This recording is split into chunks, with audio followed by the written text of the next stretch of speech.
Infections. Fever. A medical student has made some language note on a case report. Case 45. A two a 25 years old man present with fever which he had had for 3 days. On the third day he had had a severe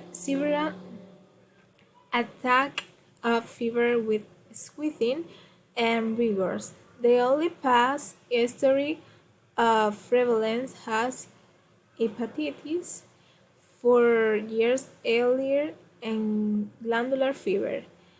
At the age of, of 18 years, he had returned from Africa 3 weeks previous.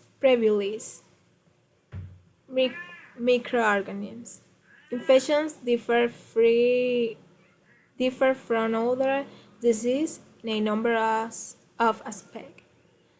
Most importantly, they are caused by living microorganisms such as virus or bacteria that can usually be identified, thus establishing the etiology early in the illness.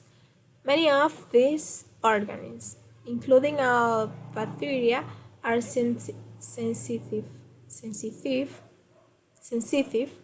to antibiotic, and most infections are potentially curable.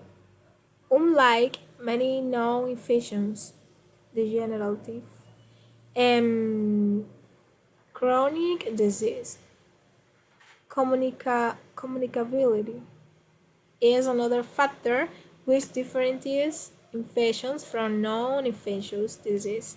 Transmission of path-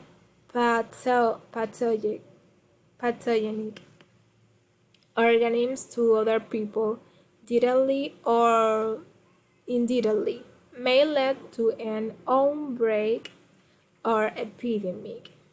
Finally, many infections are preventable by hygienic measures by patients, or by drug prophylaxis. For example, chloroquine to prevent malaria, sores and sprague or infections.